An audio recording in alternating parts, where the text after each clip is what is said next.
दोस्तों, बंगाल में सियासी उथल पुथल है, महाराष्ट्र में भी सियासत गर्म है। टीएमसी के बागी सांसदों की चर्चा है। उद्धव ठाकरे के सांसदों को लेकर भी लगातार खबरें आ रही हैं। इसी बीच एक ऐसी खबर सामने आई जिसे लेकर राहुल गांधी और इंडिया गठबंधन के खेमे में खुशी का माहौल बताया जा रहा है और यही खबर बीजेपी के लिए असहज सवाल खड़े कर रही है। दोस्तों, पिछले कई हफ्तों से देश की राजनीति में लगातार हलचल बनी हुई है। बंगाल में टीएमसी के बागी सांसदों की चर्चा चल रही है। महाराष्ट्र में उद्धव ठाकरे के सांसदों को लेकर भी दावे किए जा रहे हैं। शरद पवार की पार्टी को लेकर भी तरह तरह की अटकलें हैं। उत्तर प्रदेश में समाजवादी पार्टी को लेकर भी चर्चाएं हैं। लेकिन इसी बीच एक अदालत से जुड़ी खबर सामने आई और इस खबर ने नया राजनीतिक विवाद खड़ा कर दिया। दोस्तों, यह मामला विनायक दामोदर सावरकर को लेकर राहुल गांधी के खिलाफ चल रहे मानहानि केस से जुड़ा हुआ है।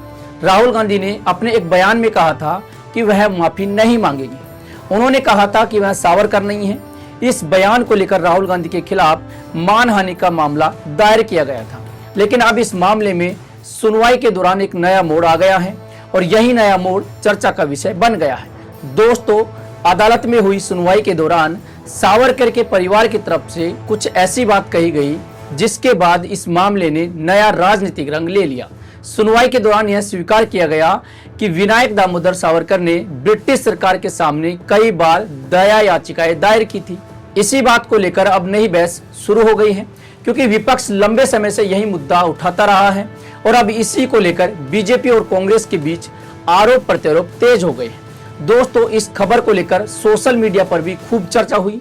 कांग्रेस समर्थक इसे राहुल गांधी के पक्ष में खबर बता रहे हैं, जबकि बीजेपी समर्थक इसे अलग तरीके से पेश कर रहे हैं।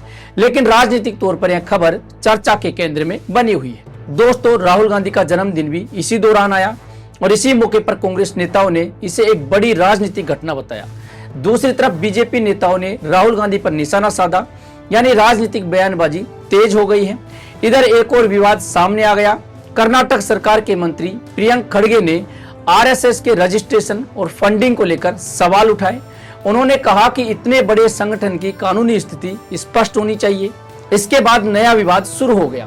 आरएसएस प्रमुख मोहन भागवत की तरफ से भी इस पर प्रतिक्रिया आई और फिर यह बहस और तेज हो गई। दोस्तों, एक तरफ विपक्ष लगातार संस्थाओं और संगठनों को लेकर सवाल उठा रहा है, दूसरी तरफ बीजेपी विपक्ष पर राजनीतिक एजेंडा चलाने का आरोप लगा रही है। ऐसे में देश की राजनीति दो ध्रुवों में बढ़ती हुई दिखाई दे रही है। इधर विपक्ष का आरोप है कि उसे कमजोर करने की कोशिश की जा रही है, वहीं बीजेपी का कहना है कि विपक्ष मुद्दों से ध्यान भटका रहा है। दोस्तों, इसी बीच बंगाल, महाराष्ट्र और दूसरे राज्यों की राजनीतिक हलचल भी जारी है।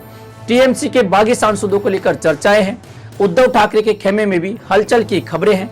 शरद पवार की पार्टी को लेकर भी अटकलें जारी है और उत्तर प्रदेश में राजनीतिक तापमान बढ़ता हुआ दिखाई दे रहा है। लेकिन इन सब के बीच अदालत से आई इस खबर ने नया विवाद पैदा कर दिया और यही वजह है कि इस मुद्दे पर आने वाले दिनों में सियासत और तेज हो सकती है। अब बड़ा सवाल यह है, क्या यह मामला आगे और बड़ा होगा? क्या राहुल गांधी को इससे राजनीतिक फायदा मिलेगा? क्या बीजेपी इस मुद्दे का जवाब नए तरीके से देगी? क्या आने वाले दिनों में यह विवाद चुनावी मुद्दा बनेगा? इन सभी सवालों के जवाब तो आने वाला समय देगा। लेकिन इतना तय है कि इस खबर ने एक बार फिर देश की राजनीति को गरमा दिया। आप क्या सोचते हैं? अपनी राय कमेंट बॉक्स में जरूर लिखिए और अगर ये वीडियो अच्छा लगा है तो हमारे चैनल को सब्सक्राइब जरूर कीजिए। धन्यवाद।